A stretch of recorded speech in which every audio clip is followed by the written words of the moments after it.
വ്യാപാര സമൂഹത്തോട് അധികൃതർ കാണിക്കുന്ന അവഗണനയ്ക്കെതിരെ വേറിട്ട ധർണാ സമരവുമായി മാഹിയിലെ വ്യാപാരികൾ. മാഹി സിവിൽ സ്റ്റേഷന് മുന്നിൽ പോത്തിനെ മുൻനിർത്തിക്കൊണ്ടാണ് ധർണാ സമരം സംഘടിപ്പിച്ചത്. ധർണ വ്യാപാരി വ്യവസായ ഏകോപന സമിതി ചെയർമാൻ കെ അനിൽകുമാർ ഉദ്ഘാടനം ചെയ്തു. ഒരു വർഷത്തെ ലൈസൻസ് ഫീസ് മുൻകൂറായി വാങ്ങിയും ഭീമമായ യൂസർ ഫീ വ്യാപാരികളിൽ നിന്നും പിഴുതെടുത്തിട്ടും വാങ്ങുന്ന കാശിന് സേവനം നൽകുവാൻ കഴിയാതെ നോക്കുകുത്തികളായി നിൽക്കുകയാണ് മയ്യഴി ഭരണകൂടം. വ്യാപാരികൾ നൽകുന്ന തൊഴിലും GSTയും മറ്റു വരുമാനങ്ങൾക്കും അധികൃതർ പുല്ലുവില കൽപ്പിക്കുകയാണ്. ഈ ഭരണകൂട നിസ്സംഗതയ്ക്കെതിരെയാണ് വ്യാപാരികൾ വേറിട്ട രീതിയിൽ പോത്തിനെ മുൻനിർത്തി ധർണാ സമരം സംഘടിപ്പിച്ചത്. മയ്യഴിക്ക് സ്ഥിരമായ കമ്മീഷണറില്ല. കഴിഞ്ഞ 3 മാസക്കാലമായി വ്യാപാര സ്ഥാപനങ്ങളിൽ നിന്നും വീടുകളിൽ നിന്നും മാലിന്യം നീക്കം ചെയ്തിട്ട് തെരുവു നായകൾ കാരണം പുറത്തിറങ്ങാൻ കഴിയുന്നില്ല.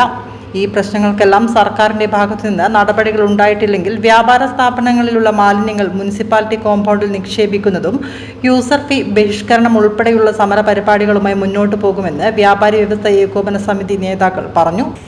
എന്തോ നമ്മളുടെ നിവേദനം സ്വീകരിക്കാൻ വന്നതുകൊണ്ടായിരിക്കാം ഈ പോത്തിന് കുറച്ച് സൗന്ദര്യം കൂടിയിട്ടുള്ളത്. സാധാരണ നമ്മളെ ഭാഷയെ പറയും യൂസുവേ യമധർമ്മന്റെ വാഹനാണെന്ന്. യമധർമ്മം എന്ന് പറഞ്ഞാൽ തിരിഞ്ഞിനാ ഇല്ല, നമ്മളെ അങ്ങോട്ടേക്ക് കൊണ്ടുവന്ന ആളാന്ന് യമധർമ്മൻ. അപ്പൊ മൂപ്പറിന്റെ വലിയ വരുവാ. അതുകൊണ്ട് നമ്മളെല്ലാവരും ശനിയിൽ നിന്ന് തീർന്ന്. അപ്പൊ കച്ചവടക്കാരാണ്, കച്ചവടക്കാർക്ക് വേണ്ടിയിട്ട് നമ്മൾ ദിവസം പ്രാർത്ഥിക്കുന്നതാണ്. അതുകൊണ്ട് നമ്മളെ ശനി ഇന്ന് പോത്ത് വന്നതോടുകൂടി നമുക്ക് തീർന്നിട്ടുണ്ട്.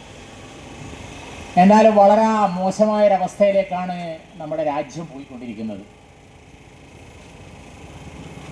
കാരണം ഇന്ത്യ മുന്നേറുന്നു എന്ന് പറയുന്നു. അതിന്റെ ഭാഗമായിട്ട് മാഹിയും മുന്നേറണമല്ലോ. നമുക്ക് പെട്ടെന്ന് ആഗസ്റ്റ് 15 പ്രധാനമന്ത്രി പറഞ്ഞു GST കുറക്കുന്നതാണ്. നമ്മളെല്ലാം സന്തോഷിച്ചില്ലേ? ഇന്ന് രാവിലെ അമ്പലത്തിൽ പോയാലും ഞാൻ നോക്കുമ്പോൾ ഒരുപാട് കാറ് പൂജിക്കുകയും കൊണ്ടുവന്നിന്. അപ്പൊ അവര് പറഞ്ഞ് എല്ലാം ഓരോ ലക്ഷം ലാഭമാണ്. GST കുറച്ച് നല്ല കാര്യം. നമുക്കെന്താ? Shaji Pinakkatt, Shaju Kanam, K Shafeer, K Sreejith, Ahammed Sameer, Faisal, K Bharathan, Shameer K AV Yousuf, Dinesh Poovachery, PP Rahees എന്നിവർ സമരപരിപാടിക്ക് നേതൃത്വം നൽകി.